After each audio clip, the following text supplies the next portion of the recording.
Hello everyone. आज की इस वीडियो में हम बात करेंगे एनसीईआरटी क्लास 10th मैथ में एक्सरसाइज 1.2 के प्रश्न संख्या 3 और 4 के बारे में। तो आइए क्वेश्चन 3 को देखते हैं क्या कह रहा है।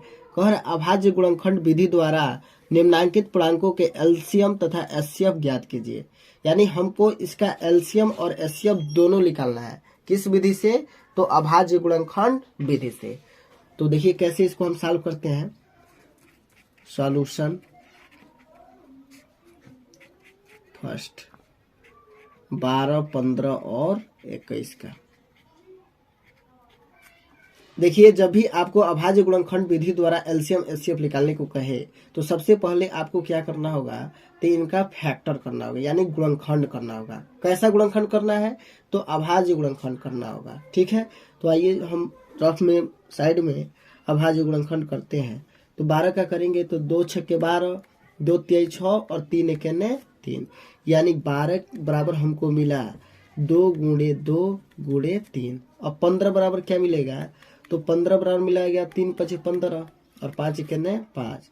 15 बराबर मिला हमें 3 गुणे 5 तथा 21 बराबर तो 3 सते 21, यानी 3 गुणे 7। इसलिए 12, 15 तथा 21 का एलसीएम। देखिए एलसीएम में हम करते क्या है? तो एलसीएम में सबको मिलाकर चलते हैं। मिलाकर मतलब मेले के जैसे, मेला में सबको मिलाकर जाते हैं और फिर उधर से सबको साथ लेकर घर आते हैं ना, वैसे ही एलसीएम में हम सबको मिलाकर चलते हैं। तो आइए देखिए कैसे, थोड़ा सा आप ध्यान दीजिए, आप गारंटी के साथ अभाज्य गुणनखंड विधि से एलसीएम निकालना सीख जाएंगे। तो क्या करेंगे हम? तो देखेंगे यहाँ पर कौन कौन से अंक आए हैं। तो 2 आया है, 3 आया है, 5 आया है, 7 आया है। तो हम यह देखेंगे 2 एक फैक्टर में कितनी बार आया है। तो यहाँ पर देखिए 2 एक फैक्टर में 2 बार आया है और 3 जो है तीनों फैक्टर में 1 बार आया है और 5 केवल 15 में आया है और 7 केवल 21 में आया है। तो अब हम इसको कैसे लिखेंगे? तो देखिए 2 बार आया है ना, तो आप दोनों बार लिख लेंगे। लेकिन 3 देखिए एक ही बार तीनों में है, तो एक ही बार लिखेंगे। बात हमारी समझ रहे हैं? अब अगर यही 3 एक ही में 3 बार आया होता तो 3 बार 3 लिखते हैं। बोलिए बात समझ में आ रही है? अब देखिए 5 एक बार आया तो इसको भी मिलाकर चलेंगे और 7 भी अकेले है तो इसको भी मिलाकर चलेंगे और इसका गुणा कर लेंगे। जो आएगा वही हमारा क्या हो जाएगा? एलसीएम। तो आइए गुणा करते हैं। 2 दूना 4, 3 12, 12 पचे 60 और 60 छक्के, तो यह होगा 420। यही हमारा क्या हो जाएगा? एलसीएम। ठीक है, अब एचसीएफ देखिए कैसे लिख लेगा। तो लिखेंगे तथा 12, 15 तथा 21 का एचसीएफ। देखिए एचसीएफ निकालना तो बहुत आसान है। एचसीएफ मीन्स जो तीनों में हो, जो तीनों में क्या हो? कॉमन हो। तो इस फैक्टर में आप खुद देखिए, न 2 तीनों में है, न 5 तीनों में है, न 7, केवल 1 3 क्या है? तीनों में है। तो एचसीएफ बराबर क्या हो जाएगा? 3। यही हमारा क्या हो जाएगा? आंसर। बोलिए आसान है कि नहीं? बहुत आसान है। अब ये दूसरा क्वेश्चन सॉल्व करते हैं। दूसरा है 17, 23 तथा 29। अब देखिए इनका हम फैक्टर करेंगे तो क्या मिलेगा? तो 17 का फैक्टर करेंगे तो 17 गुणे 1 लिख सकते। 23 का फैक्टर करेंगे तो 23 गुणे 1 लिख सकते और 29 का फैक्टर करेंगे तो 29 बराबर क्या मिलेगा? 29 गुणे 1। इसलिए 17, 23 तथा 29 का एलसीएम। देखिए यहाँ पर एलसीएम में हम क्या करेंगे? तो इन तीनों को गुणा कर देंगे, हमारा एलसीएम निकल जाएगा। ऐसा क्यों करेंगे? तो यहाँ पर आप खुद देख लीजिए, यहाँ पर इस सिंगल सब आया, तो सिंगल माने सबको मिलाकर चलेंगे। ठीक है, अब 17, 23 और 29 का गुणा कर लीजिए। तो आइए गुणा कर लेते हैं। तो 23 में 17 का गुणा करेंगे, क्या मिलेगा? 3 सत्ते 21 का 1 और 7 दूना 14, 14 2 16। ठीक है, एक बार मिला लीजिए। 7 त्रिका 21 का 1, 7 दूना 14, 14 2 16, 1 तिहाई 3, 1 दूना 2। ठीक है, 1 6 3 9 और 1 2 3। अब इसमें किसका मल्टीप्लाई कर लेंगे? तो 29 का। 9 एके 9, 9 9 81 का 1 कैरी 8 और 9 3 27 और 27 8। बताइए, तो 27 8 हो जाएगा 35। ठीक है, अब देखिए 2 एके 2, 2 9 18 का 8 और 2 तिहाई 6, 6 1 7। यह मिला 9 3 8 5 13 का 3, 7 3 10, 1 11। एक बार मिला लीजिए, आप सही किए हैं कि नहीं किए हैं। तो 1 2 3 और 8 5 13 का 3, 7 3 10 1 11। ठीक है, यानी हमको एलसीएम बराबर मिला 11,339। यही हमारा क्या हो जाएगा, आंसर हो जाएगा।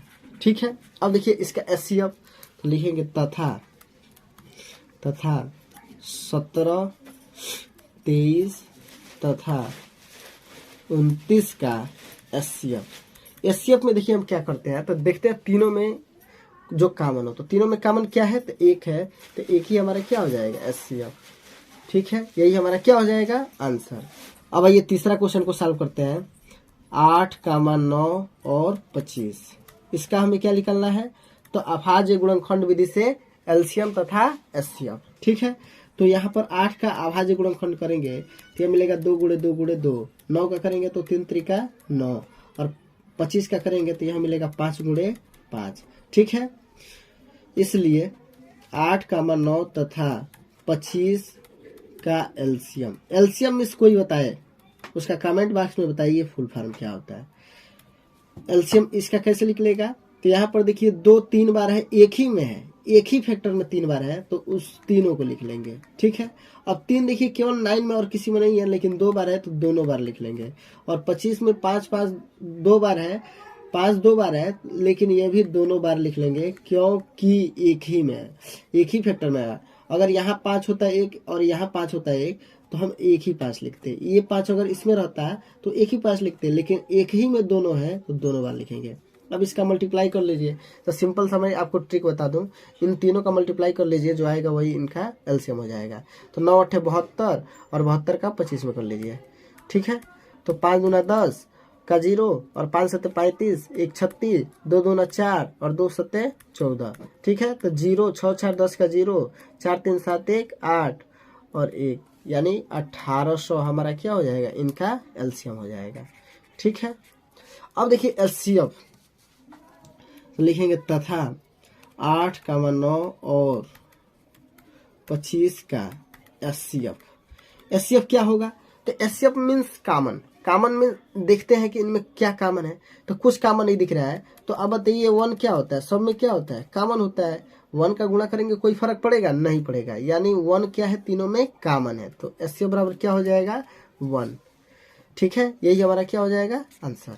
अब आइए चौथे क्वेश्चन को देखते हैं। कह रहा है एचसीएफ 306 और 657 का 9 दिया है, तो एलसीएम 306 और 657 का ज्ञात करिए।